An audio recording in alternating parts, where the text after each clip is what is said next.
Smuggling में क्या क्या चीजें जाती हैं यहाँ से? नेपाल से चाइना की बनी हुई चीजें काफी स्मगल हो जाती हैं। भारत बांग्लादेश के बॉर्डर पे स्मगलिंग कैसे होती है? सबसे ज्यादा मात्रा में चाइनीज सेक्स टॉयज आया करते हैं भारत में। How is a syndicate that's working? तो ये नक्सल्स भी उसमें इन्वॉल्व होते हैं स्मगलिंग के अंदर। तो हर तरह के लोग आ जा सकते हैं, स्मगलर्स भी जा सकते हैं।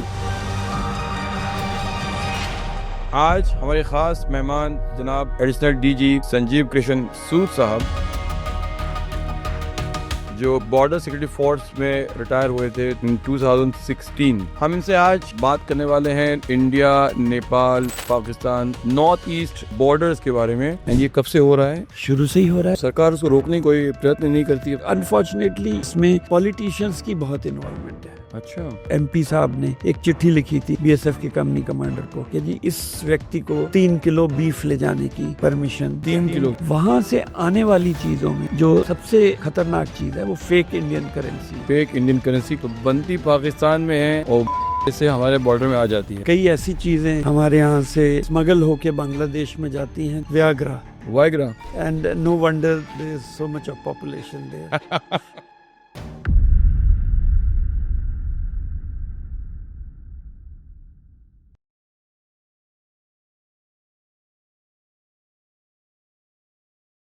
Good evening. आज हमारे ख़ास मेहमान जनाब एडिशनल डीजी संजीव कृष्ण सूद साहब, जो बॉर्डर सिक्योरिटी फोर्स में रिटायर हुए थे इन 2016। हम इनसे आज बात करने वाले हैं India, Nepal, Pakistan, north east borders के बारे में। बहुत इंटरेस्टिंग कहानी हमारे पास है और आई होप कि आप सब लोग बहुत एंजॉय करेंगे। सो मिस्टर सूद, मोस्ट वेलकम। नमस्कार। नमस्कार।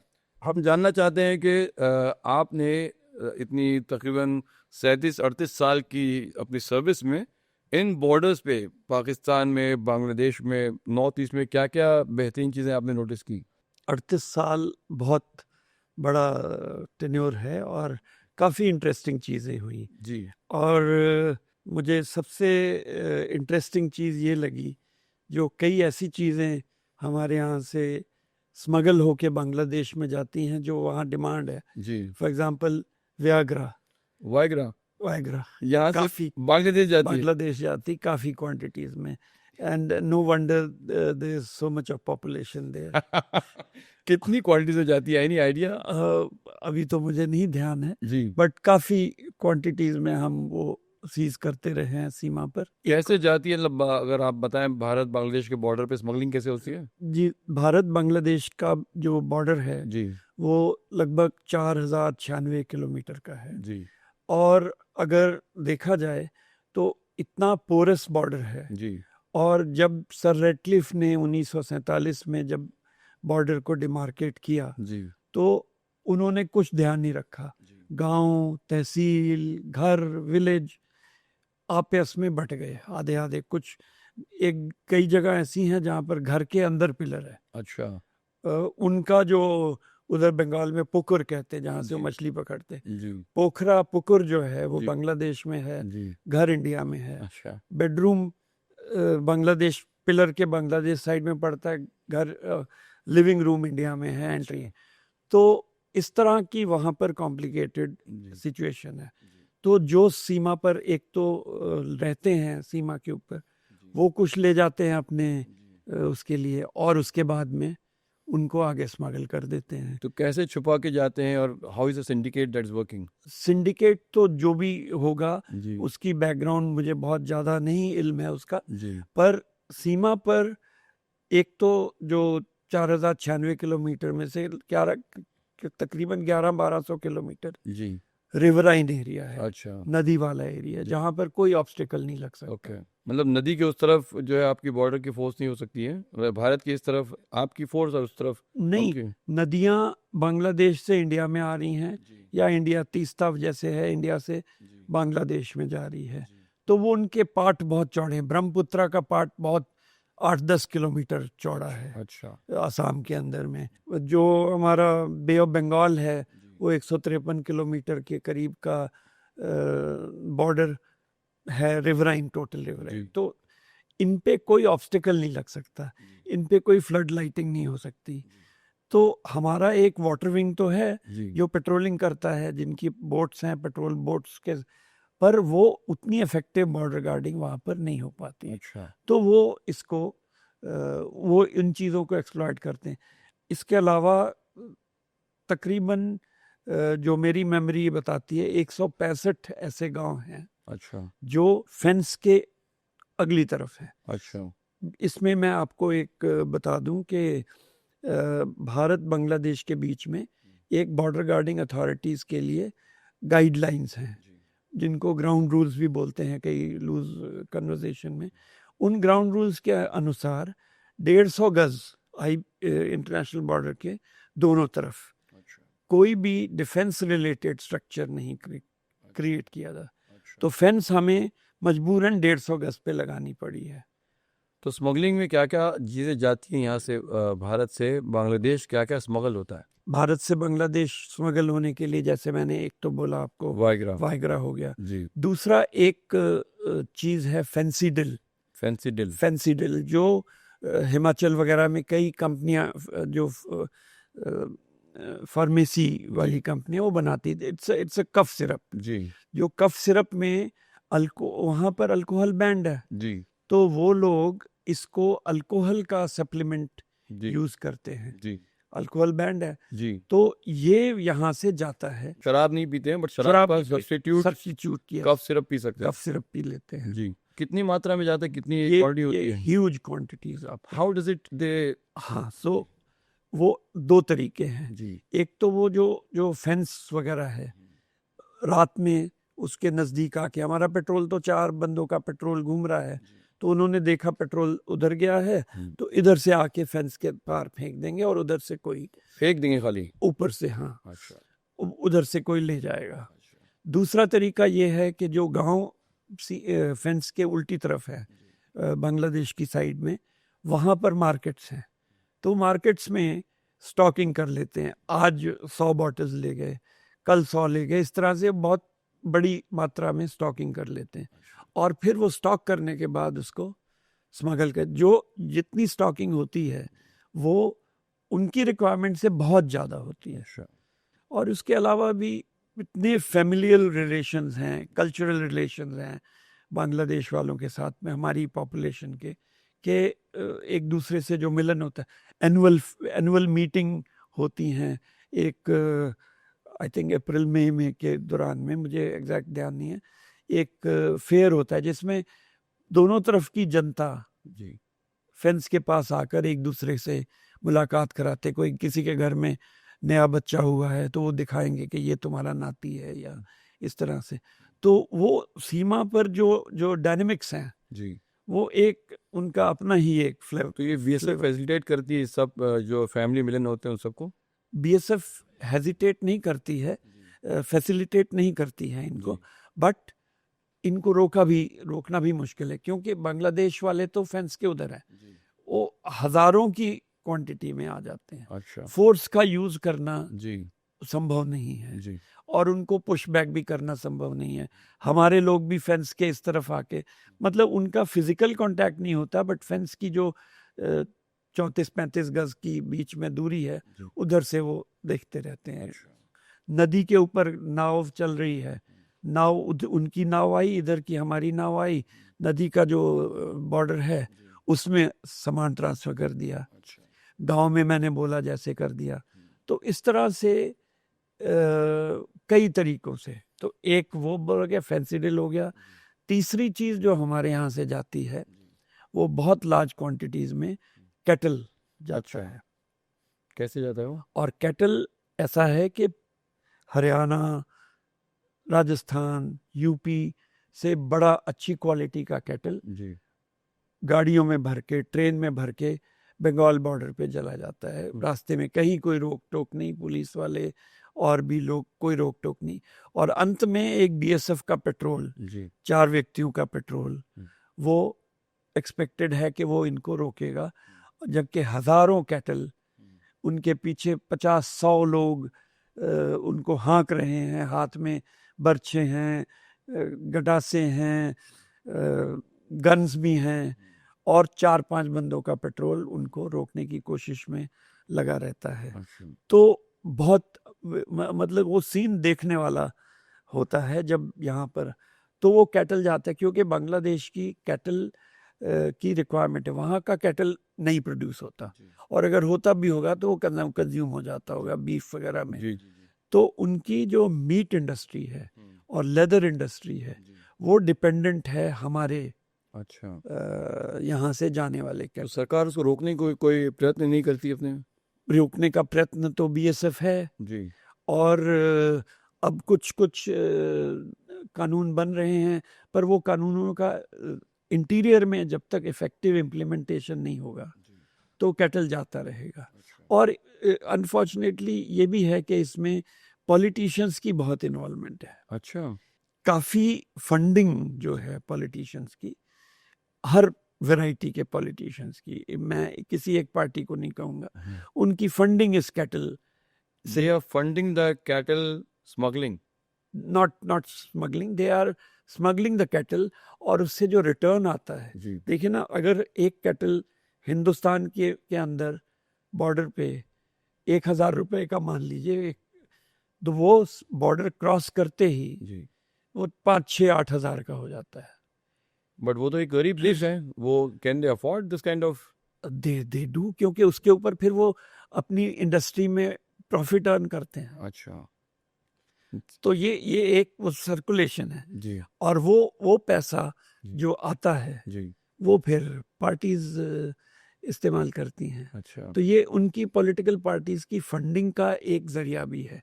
अभी आपने नोट किया होगा, ये उनकी आप कह रहे हैं बांग्लादेशी पॉलिटिकल पार्टीज के, भारत के? हमारी अच्छा। बांग्लादेश में तो जो उनकी बॉर्डर गार्ड्स हैं वो तो इसको रेगुलेट करती, वो हर कैटल के ऊपर में जी। उनके 50% उस टाइम था, अभी शायद बढ़ गया होगा, 50% उससे वो रेवेन्यू लेती हैं, टैक्स जिसको कहते हैं। अच्छा। So they are sort of regulating.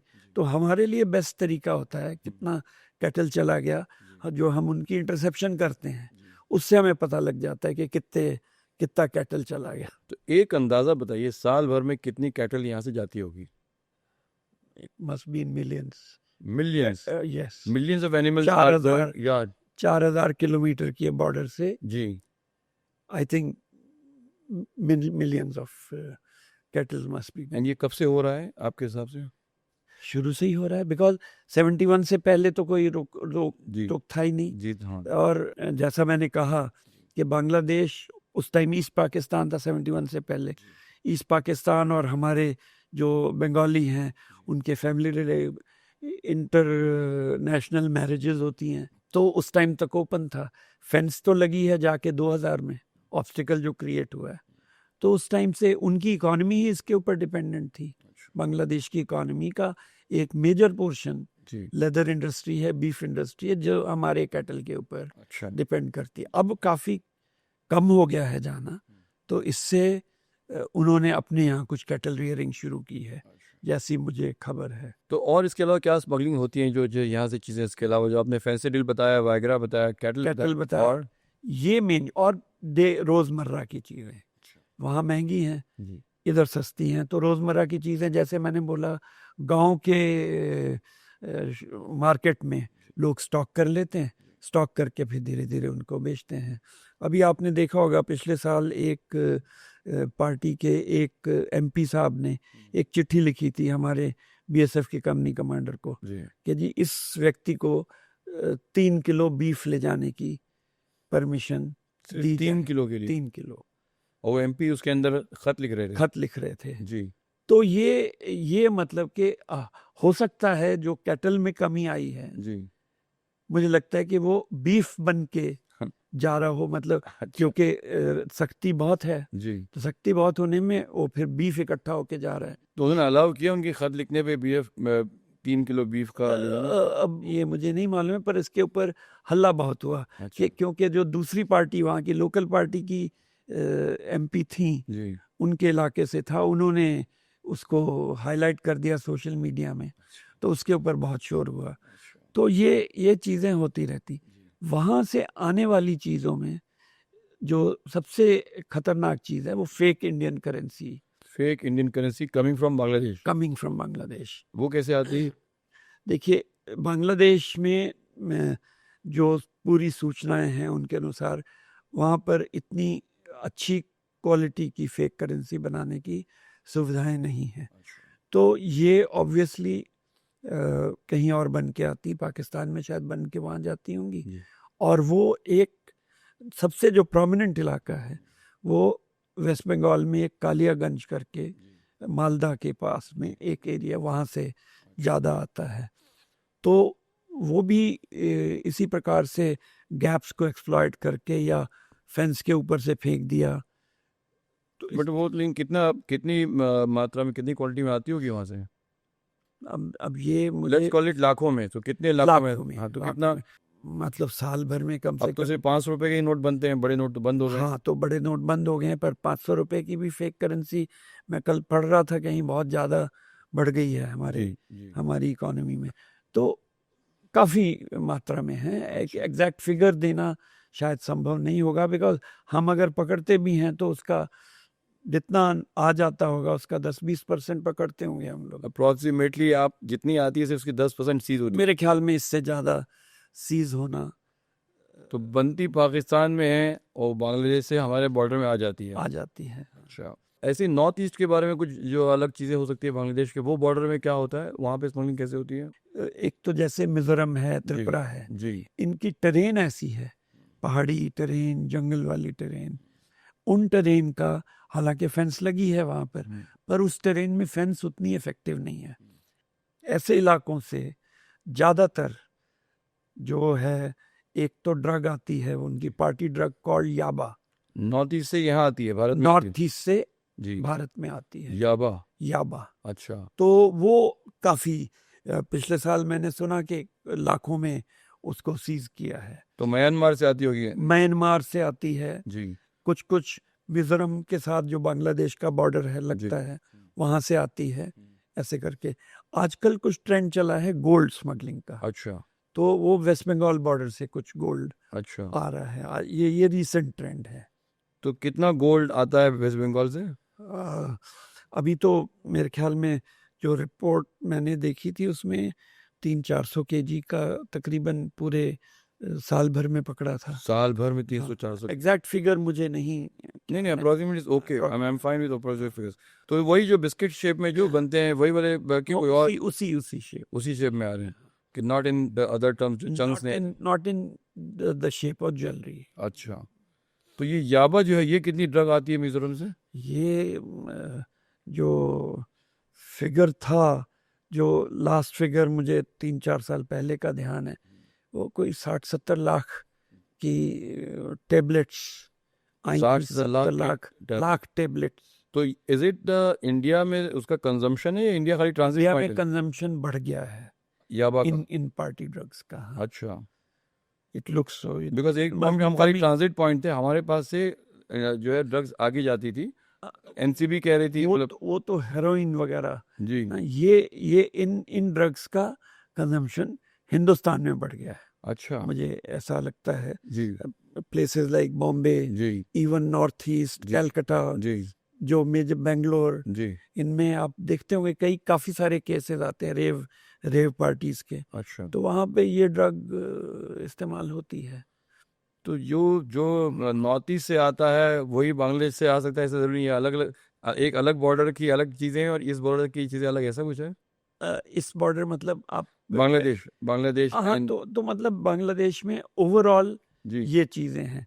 याबा वगैरह जो है वो म्यांमार से आने की वजह से जी, वो सीधा मिजोरम में आती है। वो मैं क्योंकि फिर म्यांमार से बांग्लादेश आए, बांग्लादेश से फिर इधर आए, तो लंबा रूट पड़ जाता है। और एक और भी रीजन है म्यांमार से आने का, क्योंकि मिजोरम का जो ईस्टर्न बॉर्डर है which is with Assam rifles, वो उस तरह से मैन नहीं किया जाता है जिस तरह से बीएसएफ मैन करती है। अच्छा, क्या फर्क है दोनों की मैनिंग में? फर्क ये है कि हम लोग जो हैं, हम लोग बॉर्डर के ऊपर लीनियर शेप में डिप्लॉयड हैं। हमारी पोस्ट हैं, कुछ डिस्टेंस पे पोस्ट हैं जहाँ से हम ऑपरेशन। जो असम राइफल्स है वो एक बेस से काम करते हैं। एक बेस होता है उनका, कंपनी बेस बोल लें, बटालियन बेस बोल, थोड़ा पीछे होता है, और वहाँ से इंफॉर्मेशन पे वो पेट्रोल भेजते हैं। तो जब तक इंफॉर्मेशन आई, कंफर्म हुई, तब तक शायद वो लोग अच्छा, जो क्रिमिनल्स हैं वो निकल जाने का अंदेशा रहता है।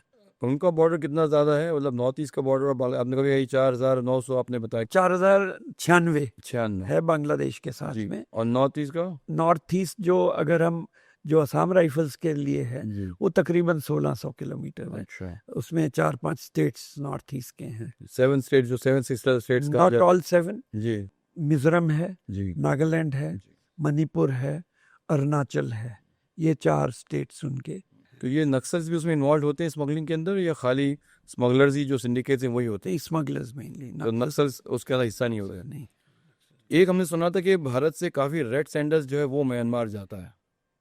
हाँ, बर्मा के में जो मोरे वगैरह के इलाके में रेड रेड सैंडलवुड जी, रेड सब, वो जाती हाँ होती थी, जी नॉट फ्रॉम बांग्लादेश बॉर्डर जो बीएसएफ के पास है, जी यहाँ से नहीं जाती थी जी। वो, और आगे जाकर, क्योंकि ये म्यांमार में कंजम्पशन है। जी सो वो सीधा फिर मणिपुर से होके मोरे वगैरह निकल जाती थी। तो कितने टन्स जाती होंगे रेड सैंडलवुड आपके साथ? मैंने इस चीज़ को हैंडल नहीं किया है, तो जी। बहुत मैं इस पे शायद ना कमेंट कर पाऊँ कि कितना होगा, पर है ये स्मगलिंग बेसिकली हमने जो अपने इन्वेस्टिगेशन में देखा था जी। कि चूंकि म्यांमार में काफ़ी तमिलियन पॉपुलेशन है और मोरे में भी काफ़ी है, तो there is a kind of collaboration और कोल्यूशन, बिल्कुल जो यहाँ के जो तमिल के जो लोग हैं हाँ, उनका वहाँ से, तो रेड सैंडल्स वो उस बॉर्डर पे बेचते रहते हैं। साउथ से काफ़ी होती है जी प्रोड्यूस, हाँ, तो प्रोड्यूस वहाँ से जो उनके जी। पुराने रिलेशंस हैं वो जी। सब लेके उधर। तो they have never ever violated the routine कि इसको जो है वो बांग्लादेश से ले जाएं और फिर कुछ ऐसे करने, ऐसा नहीं होता? बांग्लादेश से निकालने का, अच्छा क्योंकि रिस्क बहुत है। अच्छा सैंडलवुड बड़ा सा आइटम है, जी जी जी बड़ा आइटम, इतना बड़ा आइटम तो किसी को भी दिख जाएगा। तो बांग्ला और फिर फेंस है, फिर रिवराइन है, उसको ले जाना मुश्किल है। यहाँ से लादा ट्रकों में म्यांमार ले गए, वहाँ से निकाल दिया। तो एक मैंने सुना था कि यहाँ से भारत से कच्ची शराब भी जाया करती है नॉर्थ ईस्ट में, because there a liquor mafia which supplies सस्ती से शराब, और फिर वो मिजोरम में से पार होके उस तरफ चली जाती है म्यांमार में। अच्छा, तो ये हो सकता है, संभव जी है, जी कच्ची शराब, जी क्योंकि उस इलाके में इस तरह की शराब का कंजम्पशन वहाँ लोकल, एक तो राइस बियर पीते हैं वहाँ, जी अच्छा और ये लोकल शराब का कंजम्पशन जी काफ़ी है अच्छा उन इलाकों में नॉर्थ ईस्ट में। जी। तो ये हो सकता है, बट ये बॉर्डर से क्रॉस नहीं करता होगा, शायद मिजोरम बॉर्डर से म्यांमार वगैरह, जी या बांग्लादेश बॉर्डर पे फेंसिडिल अच्छा पकड़ी गई, जो जिसको वो अल्कोहल रिप्लेसमेंट के हाँ, तौर पे मतलब वो उनकी शरीयत में कोई शराब मना कर दी है तो वो खसीन पी लेते हैं, तो वो तो पी लेते हैं। पर पहला ऐसा था नहीं है कि उनको शराब पसंद नहीं है। हम लोग 1-2 बार गए हुए हैं, जी 1-2 बार क्या, मैं तो काफ़ी बार गया हूँ ढाका तक गए हम हाँ, ढाका तक, और पूरा बांग्लादेश में कई जगहों पर गए हैं जी वो। तो छुपा छुपू के शराब जी लाते हैं, जैसे हमें कभी एंटरटेन करना, हम गए वहाँ पर, जी। तो हमें पिलाने के लिए, तो नहीं, अब हमें तो जब पिला रहे हैं तो खुद भी पीते होंगे। नहीं, अब तो सऊदी अरब में मिलने लगी है, तो फिर बांग्लादेश में क्यों नहीं मिलेगी? तो बांग्लादेश में ऑफिशियली बैंड है अभी तक। अच्छा, अभी तो ऑफिशियली बैंड है। तो हम सिर्फ जानना चाह रहे थे, एक छोटा सा सवाल जो आप बुरा ना माने, आपको लगता नहीं कि शायद बॉर्डर सिक्योरिटी फोर्स या इन सबको जो है उन लोगों ने अपने पेरोल पे रख लिया हो इन स्मगलर्स ने, ताकि वो उनको हेल्प करें और जाने दें? मैं ये कह सकता हूँ कि हमारी force BSF by and large एक ऑनेस्ट जी सिंसियर फोर्स है। मैंने जितने भी जवान देखे हैं, मैं ये नहीं कह सकता कि 100% इंटेग्रिटी है। 3-4-5, after all we come from the same society, 3-4-5% होंगे, करप्ट होंगे, जो कॉम्प्रोमाइज हो जाते हैं। और इस तरह के, अगर जैसे यूनिट है, कोई यूनिट का कमांडेंट है, यूनिट कमांडेंट अगर वो कॉम्प्रोमाइज हो गया है, तो उसकी पूरी बटालियन जो उसके पास 30-35-40 किलोमीटर का एरिया है, वो पूरा कॉम्प्रोमाइज हो, तब उसके ट्रूप्स भी कॉम्प्रोमाइज हो जाते हैं। तो कमांडर बेस्ड, अगर कमांडर ऑनेस्टी इंटेग्रिटी से काम कर रहा है तो उसकी उसमें नहीं, और इन्वॉल्वमेंट हुई है, वी मस्ट एक्सेप्ट दिस, और इन्वॉल्वमेंट होने के बाद उनके ऊपर बहुत स्ट्रिक्ट एक्शन भी हुए हैं जी और डिसमिसल हुए हैं, जेल हुई हैं लोगों को। जी। एक दो किस्से बता सकते हैं मुझे कि उनको जब पकड़ा गया तो क्या हुआ था और किस मामले में पकड़ा गया? हाँ, तो एक जो मुझे ध्यान है, एक कमांडेंट साहब, मैं नाम तो नहीं लूँगा, जी वो उनके खिलाफ काफ़ी खबरें थी हम्म, कि वो स्मगलिंग से पैसा कमाते हैं। जी तो बल्कि 2 ऐसी हैं। जी तो ऐसा सूचना मिली थी आई थिंक सीबीआई को शायद। जी तो वो कमांडेंट साहब अपने सूटकेस में पैसे लेके डाल के छुट्टी जा रहे थे। साउथ के थे वो। जी तो वो एक उस बनाकर जो सीबीआई का ऑफिसर था, वो किसी बहरूपिये के तौर पे, मतलब कंपैट्रिएट बन गया, उसके साथ में को पैसेंजर बन के उनके साथ ट्रेवल किया। और कहाँ से ट्रैवल किया उन्होंने? बंगाल से जी साउथ में केरला में कोई जगह थी। जी और वहाँ पर एक स्टेशन उनके उतरने से पहले, तो थ्रू आउट नज़र रखी उनके ऊपर, एक स्टेशन उतरने जो जहाँ पर इन्होंने उतरना था उससे पहले उसने अपने लोगों को बता दिया, और वो लोग वहाँ पर आके फिर इनसे रिकवरी करी, कोई 25-30 लाख रुपए 25-30 मिले लाख वो थे। ट्रेन से लेके जा रहे थे वो? हाँ जी, ट्रेन से लेके जा रहे थे सूटकेस में। तो सीबीआई ऑफिसर उनका दोस्त बन गया और उसने खाली हाँ, उनका- सर्वेलेंस करता रहा, जी जी सर्वेलेंस करता रहा और कम्युनिकेट करता रहा अपने उनको। अच्छा। तो तो वो दो मामला कह रहे 2 मामला ऐसे हुए हैं कि एक और हुआ था जिसमें उनके ऊपर वो भी कमांडेंट साहब थे, उनके ऊपर नज़र रखी गई और इन्वेस्टिगेशन हुई, तो उनकी प्रॉपर्टीज बहुत सारी निकली। अच्छा कहीं अमृतसर में, कहीं यूपी में, कई जगहों पर प्रॉपर्टीज निकली। तो फिर उनको इन्वेस्टिगेशन हुई, जी फिर उनको भी इसी तरह से डिसमिस किया वो गया। भी तो बीएसएफ के कमांडेंट थे? बीएसएफ के कमांडेंट थे। जी अच्छा तो ऐसा, मैं ये नहीं कहता कि हमारी फोर्स 100% इंटेग्रिटी, जरूर हैं ब्लैक शीप्स, जरूर हैं, पर उनके खिलाफ हमारी फोर्स में एक्शन होता है, बिकॉज हमारा एक एक्ट एंड रूल है। जी उस एक्ट एंड रूल के तहत उनका कोर्ट मार्शल होता है। जी अनलाइक सिविल जी जो प्रोसीजर है, या और आईपीएस में या पुलिस में जो डिपार्टमेंटल इंक्वायरीज वाला प्रोसीजर है, उसकी बजाय हमारी खुद की कोर्ट ऑफ इंक्वायरी होती है, रिकॉर्डिंग एविडेंस होती है, कोर्ट मार्शल होता है, एक्सपीडिशियस प्रोसेस है, और एग्जाम्पलरी पनिशमेंट दी जाती है। तो इससे औरों के अंदर भी भय पैदा होता है। कोर्ट मार्शल एंड अरेस्ट होता है या खाली कोर्ट मार्शल होके सर्विसेज जो है वो डिसमिस कर देते हैं? अरेस्ट होता है, कई लोग जेल गए हैं, अच्छा कई लोग जेल गए हैं। जी तो ये दोनों अफसर जी जिनका मैंने बताया किस्सा, ये लोग जेल में हैं अभी। अच्छा। कितने वर्ष की इनको कारावास होती है? हो जाती है, कोर्ट मार्शल की लाइफ इम्प्रिजनमेंट देने की भी पावर है। अच्छा। मुझे अब पूछना था एक्चुअली 24 परगनास के बारे में कि 24 परगनास का बॉर्डर कैसा है, बिकॉज हमने अपने इन्वेस्टिगेशन में पाया है कि मुंबई माफिया के लोग जो है वो मुंबई आना और जाना 24 परगनास के बॉर्डर को यूज़ करते हैं। तो वो बॉर्डर इतना आसान क्यों है? आना जाना बॉम्बे से बांग्लादेश चले जाते हैं और फिर बांग्लादेश से तो- वापस एंटर कर लेते हैं। तो मैंने जैसे बताया, 24 परगना के अंदर ही जी जो 153 किलोमीटर का जी बे ऑफ बंगाल में बॉर्डर है, रिवराइन बॉर्डर जी है।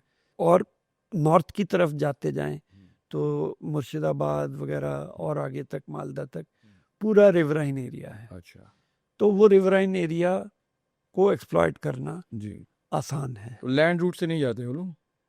अगर वो डॉक्यूमेंट्स लेके जाते होंगे जी तो प्रॉपर उससे निकलते होंगे, जी प्रॉपर कस्टम्स और इमिग्रेशन चेक पोस्ट से निकलते हैं, पेट्रापोल में है। जाने देते हैं वो लोग, मतलब हाँ। बाय रोड उनको अगर डॉक्यूमेंट्स हो तो? हाँ हाँ, डॉक्यूमेंट्स हो तो जाने देते हैं। But what about the fake documents? अगर वो फेक और फोर्ज डॉक्यूमेंट्स बना लें? तो फेक, और वो फिर इमिग्रेशन और कस्टम्स की रिस्पॉन्सिबिलिटी होती है अच्छा वहाँ पर, जी बिकॉज बीएसएफ वो चेक पोस्ट को जी मैन, बीएसएफ का रोल चेक पोस्ट के ऊपर सिर्फ सिक्योरिटी इंश्योर करने जी का। अच्छा।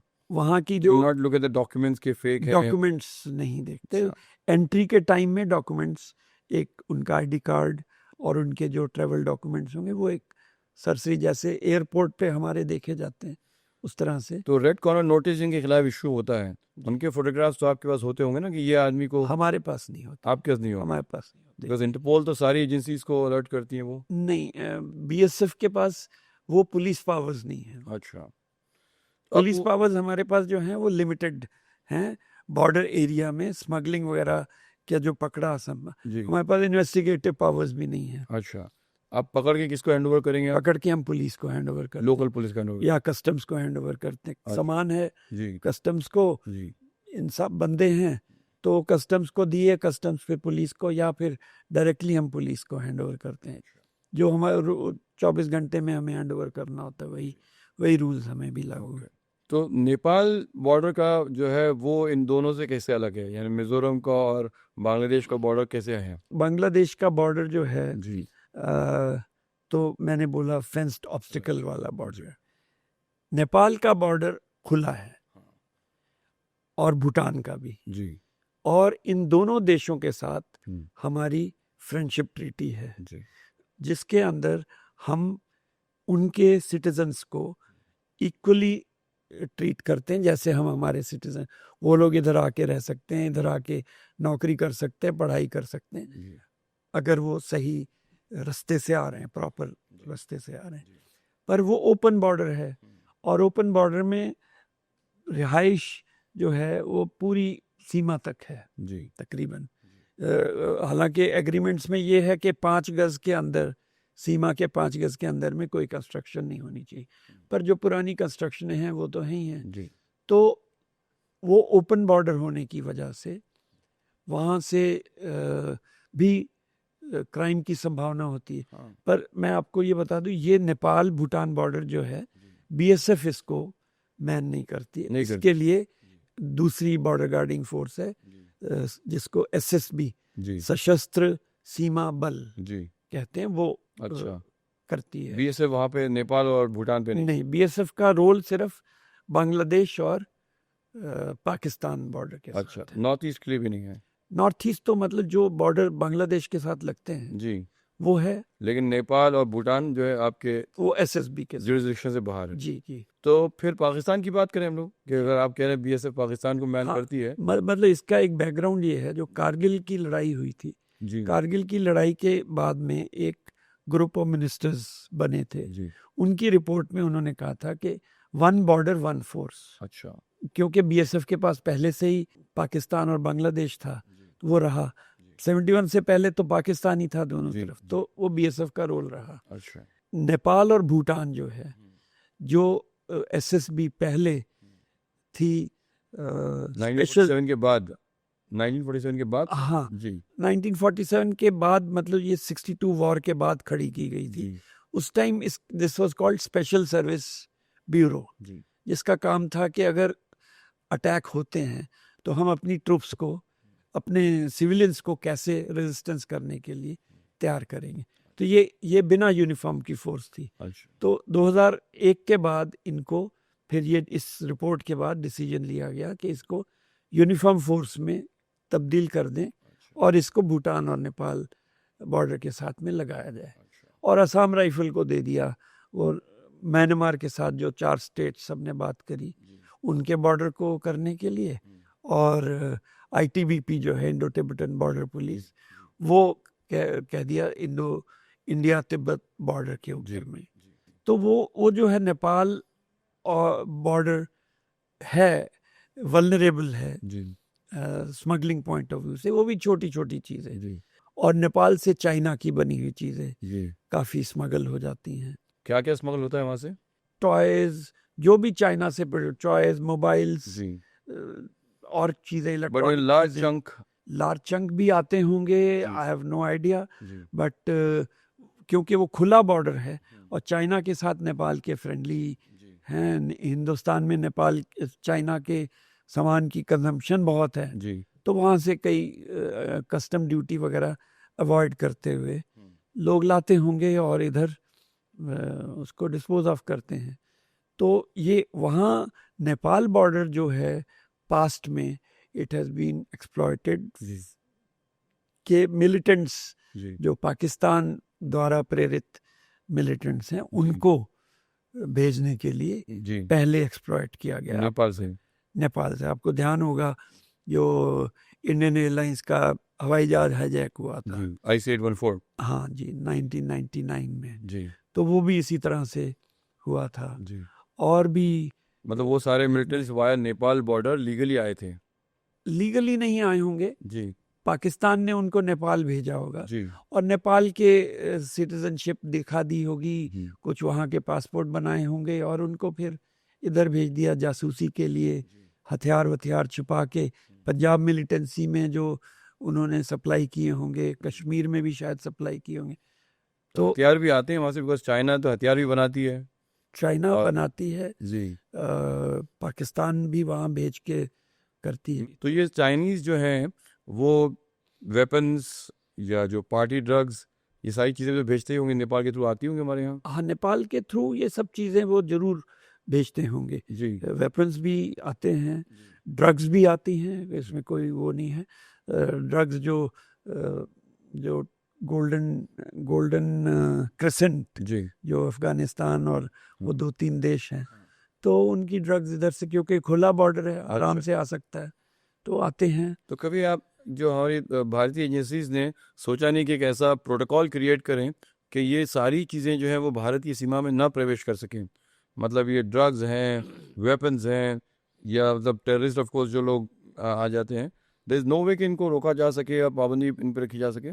नहीं, तो इसीलिए ये वहाँ पर, क्योंकि ये पहले तो ओपन बॉर्डर था, पहले तो कोई सिक्योरिटी फोर्स नहीं थी, जी तो एसएसबी डिप्लॉय की गई, तो अब वो इसको चेक कर रहे हैं। जी तो मुझे यकीन है कि काफ़ी कंट्रोल इन चीज़ों पर हुआ होगा जब से वो, क्योंकि वो भी हमारे जैसे ही गार्ड करते हैं, जैसे बीएसएफ गार्ड करते हैं नेपाल वाले हैं। नेपाल के ऊपर, भूटान के ऊपर। जी जैसे हमारी बॉर्डर गार्डिंग है, वैसे ही उनकी भी है। अच्छा, तो आपको ऐसा लगता नहीं कि अगर इस तरफ आप कह रहे हैं बीएसएफ वाले थोड़े से कॉल्यूशन कर लेते हैं, तो वहाँ की बॉर्डर वाले भी जो है अपने लोगों के साथ में कुछ ना कुछ रिश्वत लेके या कनाइमस करके उनको आने देते हैं? ऐसा नहीं होता हुआ? हो सकता है, जी दूसरी ऑर्गेनाइजेशन है, जी मुझे उनके बारे में ज़्यादा मालूम नहीं है। मतलब it's about keeping in intelligence और just being aware through intelligence कि ऐसा हो रहा है कहीं। हाँ, हो सकता है, जी हो सकता, संभावनाएं, जैसे मैंने कहा ना कि हम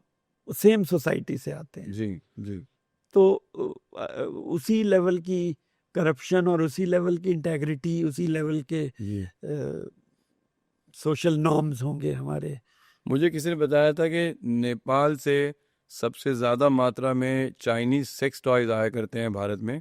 ये मुझे सुन बड़ी हैरानी हुई थी कि ये इस किस्म की चीज़ें भी कैसे स्मगल होती हैं और वो इतनी बड़ी मात्रा में कैसे आने दी जा रही हैं।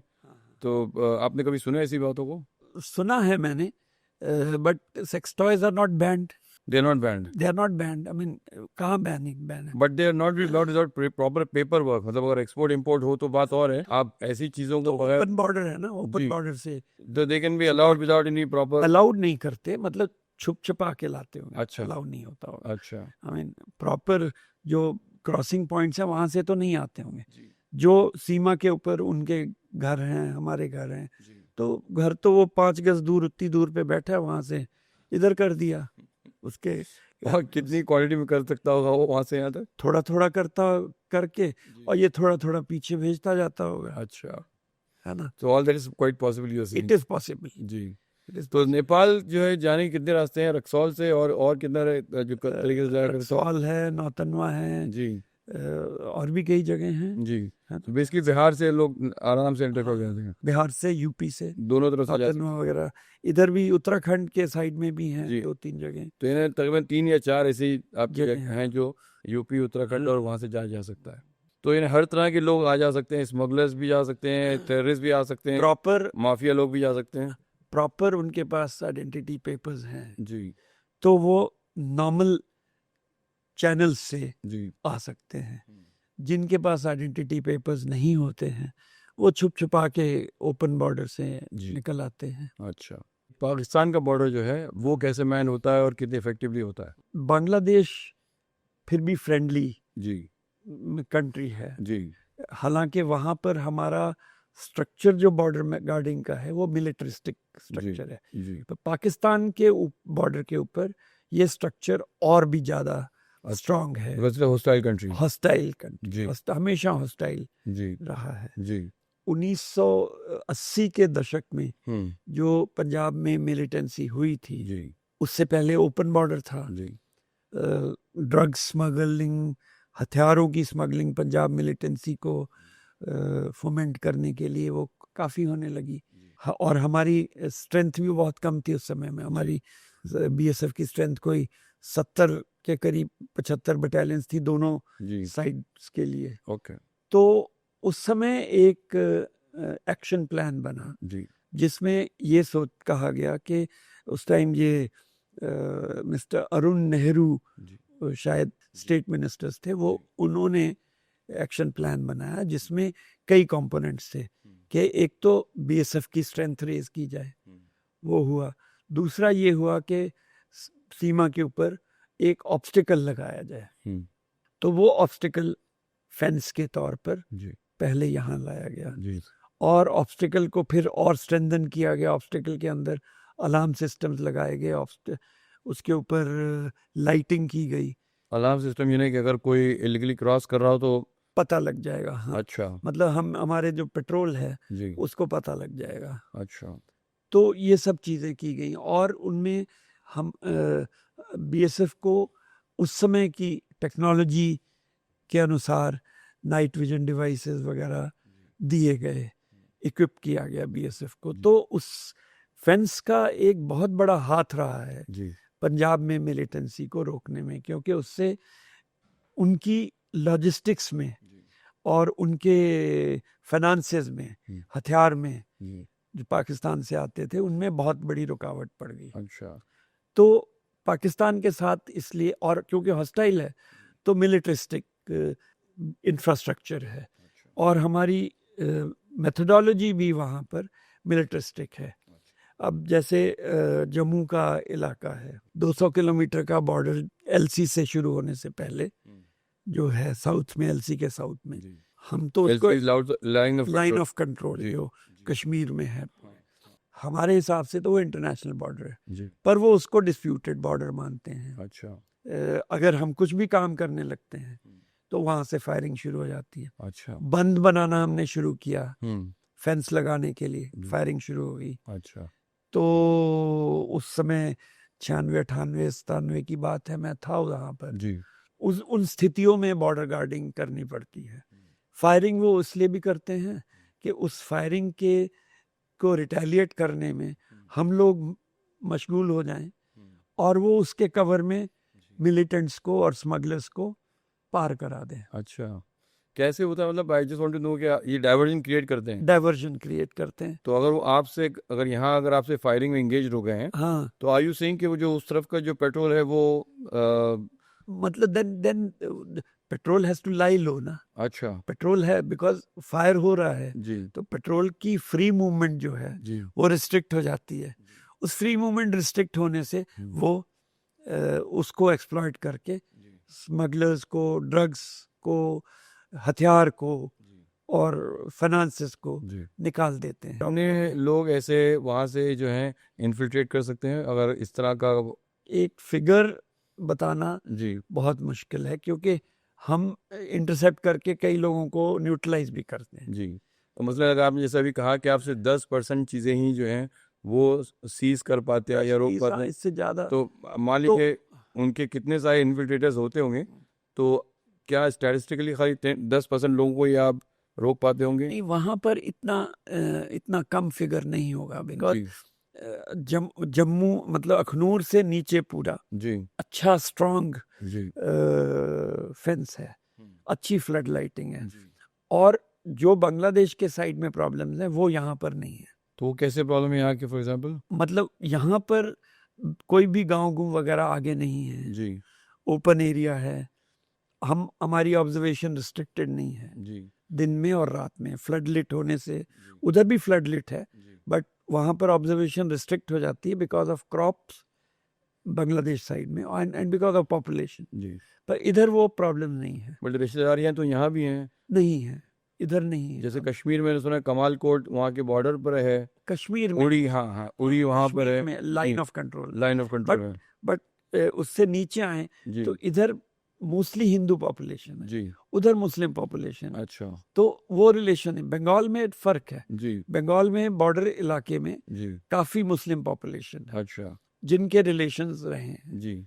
इधर तो वो इस तरफ भी कोई मुस्लिम है, उस तरफ भी मुस्लिम है। हाँ जी हाँ। It is very difficult to say कि इसमें से इंडियंस कौन है, बांग्लादेशी कौन है। उनका कल्चर, उनकी ड्रेस, उनकी भाषा जी, सब सेम है। से आइडेंटिफाई करना बहुत मुश्किल है। बट यही बात तो कश्मीरी में भी तो है ना, जो कश्मीरीज में है, कश्मीर में है। जी कश्मीर की का बिल्कुल ही डिफरेंट मसला है। जी वहाँ की टेरेन ऐसी है कि वहाँ से अगर क्रॉस कर जाते हैं जी। तो और कश्मीर का एक और भी इशू है, वहाँ पे आर्मी है। हम्म।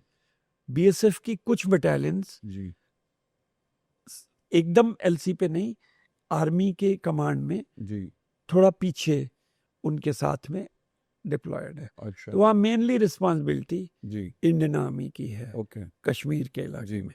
तो वहाँ से ये संभव, यहाँ पर भी संभव है। अब देखिए ना, अब जैसे यहाँ पर स्मगलर्स ने जी और मिलिटेंट्स ने नई नई टेक्निक्स अडॉप्ट की हैं। जब ये फेंस तैयार हो गई, जी 95-96 तक तैयार हो गई थी फेंस, जी तो उन्होंने उसको सरकमवेंट करने के लिए जी। टनल्स खोदनी शुरू कर दी। अच्छा पाकिस्तान में शुरू हो रही है, जी फेंस 150 गज पे लगी है, जी तो इसका मतलब कि 200, 300, 400 गज की टनल जी जो फेंस के भी और आगे आकर जी। निकल रही है। जो सियालकोट से कुछ टनल जो हाँ डिस्कवर हुई जी थी, हाँ जी हाँ जी। ये कौन से साल की बात है ये। ये मतलब पहली टनल जो डिटेक्ट की थी, जी जो मेरे ख्याल है वो 96 में की थी, पंजाब में, अच्छा गुरदासपुर के इलाके में। जी। उसके बाद तो 22-25 टनल्स डिटेक्ट हो चुकी हैं। 22-25 डिटेक्ट हो चुकी हैं। जी। और कितनी बड़ी हैं वो, कितनी लंबी हैं वो। अब वो कम से कम 400 गज की तो होंगी लंबी। 400 गज की हैं। जी। तो मतलब कितनी चौड़ी टनल्स होती हैं, उसमें कितने लोग जा सकते हैं। बहुत नैरो। बहुत नैरो। एक आदमी क्रॉल करके एक जाए। आदमी क्रॉल करके या बेंड होकर जी ही निकल सकता है अच्छा। है ना। तो ये दोनों तरफ के लोग उस टनल से आ जा सकते हैं। दोनों तरफ अनडिटेक्ट के नहीं, उधर के ही आते हैं मेनली। यहाँ से वो लोग नहीं जाते। यहाँ से, क्योंकि यहाँ पर अगर उसका मुंह खोल के रखेंगे जी तो डिटेक्ट हो जाएगा। अच्छा तो वो जो उसका मुहाना है जी वो कवर करके रखते हैं। अच्छा और अगर हम यहाँ के लोग इस्तेमाल करना शुरू कर दें जी तो बीएसएफ फेंस से बहुत ज्यादा पीछे तक तो नहीं निकलती टनल, जी तो बीएसएफ तो पेट्रोल तो करती है, जी तो वो डिटेक्ट आसान हो जाएगा। क्योंकि अगर इधर वालों का जाना शुरू हो जाए जी तो आम तौर पे अब वो उधर से जो आते हैं जी। वो रेयरली आते हैं। तो मुहाना तो बंद होता है, तो खोलते कैसे हैं? क्या होता है। वो महाना कवर कर, बंद का मतलब कवर करके अच्छा। रखते हैं किसी झाड़ फूस और इस तरह की चीजों से। अच्छा और खेत में निकल रहा है तो कई कई टनल्स एक्सीडेंटली भी मिल जाती। जैसे एक जगह एक बार हुआ था कि वो किसान अपने खेत चला रहा था, अचानक उसका हल धंस गया, बैल धंस गया। अच्छा तो फिर उसको जब देखा गया तो फिर टनल थी। अच्छा अब उन्होंने और भी कर दिया, टनल जैसे निकाली पीछे से और यहाँ से दो मुंह कर दिए। जी तो हमने तो सोचा एक तरफ है, जी पर वो दूसरी तरफ से भी चलते जा रहे अच्छा। तो ऐसे कितनी टनल्स आपको मिली जो दो तरफ की हो। हैं। अभी रिसेंटली रिकवर हुई हैं जी 2-3 टनल इस तरह की। इस किस्म की। हाँ जी। ये तो कश्मीर इलाके में हुई है। जम्मू में, पंजाब में। जी। ये वाली दो मुंह वाली तो जम्मू में, जम्मू इलाके में कहते आप कह रहे हैं जम्मू की आबादी तो हिंदू आबादी है, तो हैं, हिंदू आबादी। तो फिर वहाँ कैसे वो लोगों ने हिम्मत कर ली इस तरह से आने ये वो हिम्मत, अब उन्होंने अपने मिलिटेंट्स को तो लॉजिस्टिक्स भेजने हैं ना। अच्छा तो वो यहाँ से आके जी जो उनके स्लीपर सेल हैं पीछे जम्मू से ऊपर इधर चढ़ेंगे तो किश्तवाड़ वगैरह जी इलाके में जी वहाँ पर पॉपुलेशन कंपोजिशन डिफरेंट है थोड़ी सी। तो वहाँ पर उनके जो स्लीपर सेल्स होंगे जी वो उनसे कम्युनिकेट करते हैं और फिर वहाँ उनको कोई रिसीव करता होगा और फिर वो आगे ले जाते होंगे हथियार, अच्छा। एमुनिशन। तो अब भी हथियार आता है, अभी अम्यूनिशन आता है पाकिस्तान से भारत में। आता है, पकड़ा जाता है। जी। और अब दूसरा भी तरीका, लेटेस्ट तरीका है, ड्रोन से बेचते हैं। अच्छा। ड्रोन्स अनडिटेक्टेड हैं क्या आपके यहाँ। नहीं, ड्रोन्स जैसे पिछले साल हमारी फोर्स ने जी 100 से ज्यादा ड्रोन्स गिराए हैं जी। हमारे। ड्रोन से कितना सामान आ सकता है, कितना कैरी हो सकता है। 1-1.5 kg 1-1.5 ड्रग्स, kg। जी हथियार, 1-2 एमुनिशन, जी इस तरह से। बट वही कि अगेन एज अ फ्रैक्शन आप जो है वो डिटेक्ट कर पाते हो, नहीं, बाकी वो निकल नहीं, जाता तो हो। ड्रोन्स को डिटेक्ट करने के लिए फिर और भी चीज़ें हैं ना। हम मान लीजिए 100 ड्रोन्स जी हमने गिराए हैं, जी तो हमारे पीछे एयरफोर्स है और एजेंसीज हैं, क्योंकि हम तो अपनी LMG का इस्तेमाल करके जी गिराएंगे। और अब हम धीरे धीरे टेक्नोलॉजी भी एक्वायर कर रहे हैं, सॉफ्ट किल टेक्नोलॉजी या दूसरी तरह की टेक्नोलॉजी हम अडॉप्ट कर रहे हैं। अच्छा एक्वायर होने के बाद में जब पूरे बॉर्डर पे फैल जाएगी जी, तो और आसान होगा इनको डिटेक्ट करना, इनको। क्या टेक्नोलॉजी एक्वायर कर रहे हैं हम? जैसे ड्रोन की जो है कम्युनिकेशन सिस्टम से इंटरफियर करने के लिए जी लेज़र टेक्नोलॉजी या और इलेक्ट्रोमैग्नेटिक कम्युनिकेशन टेक्नोलॉजी से इंटरफियर करें, और जो उसका कंट्रोल से, जो ड्रोन का कंट्रोल पाकिस्तान में होगा, उससे डिस्कनेक्ट कर दिया तो ड्रोन गिर जाएगा अपनी। ये नहीं, डिजिटल इंटरसेप्शन कर रहे हैं वो? हाँ जी, इस तरह बीएसएफ करती है कि आर्मी करती है? जो हमसे छूट जाते हैं जी वो हमारे पास अभी पूरे एरिया के लिए नहीं है। हमारे पास वो सिलेक्टेड एरियाज में ये टेक्नोलॉजी पहुंची है, जम्मू में, अच्छा पंजाब में, जी। और धीरे धीरे एक्वायर हो रही है। तो एक्चुअली मैं एक आपसे वो इंसिडेंट पूछना चाह रहा था कि दविंदर सिंह के बारे में कहा जाता था कि वो बाकायदा पाकिस्तानियों को अपने साथ क्रॉस करके ले आ रहे थे इस तरफ, तो और उनको लग रहा था कि ड्रग के लोग हैं, लेकिन एक्चुअली वो तो जो है टेररिस्ट को ले आ रहे थे। तो ऐसे बहुत से दविंदर सिंह होंगे ना हमारी फोर्स में? हमारी फोर्स में तो नहीं है। अच्छा, हमारी but he was a local police guy. He was a police man. अच्छा तो वो उधर से लाता हुआ तो नहीं पकड़ा गया था, कश्मीर वैली से लाता हुआ कहीं जी पंजाब के हाँ सीमा पर पकड़ा गया था। हाँ, तो अब उसका क्या कहानी है। मतलब अपनी गर्लफ्रेंड के लिए उसको जेवर बनवाने से कह रहा था कि वो सिंह ये देशद्रोह नहीं था, मुझे अपनी मिस्ट्रेस के लिए जो है वो बनाना था, जेवर बना रहे थे, ये लोग ड्रग्स ला रहे थे तो मैंने उनका साथ दिया, बट टेररिस्ट समझ के नहीं दिया, but it turned out that they were terrorist वो getting trained against activity. Thank you Sudh साहब, बहुत बहुत शुक्रिया। Thank you. आई थिंक मेरे मेरे दर्शकों को इनकी ये बहुत वेल इंफॉर्मेटिव और गहरी बातें जो है पसंद आई होंगी। आप हमें अपने कमेंट दीजिए और ऐसे ही प्रोत्साहित करते रहिए, हम आपके सामने ऐसे गेस्ट को लाते रहें। थैंक यू, बहुत बहुत शुक्रिया सुध साहब, बहुत बहुत शुक्रिया।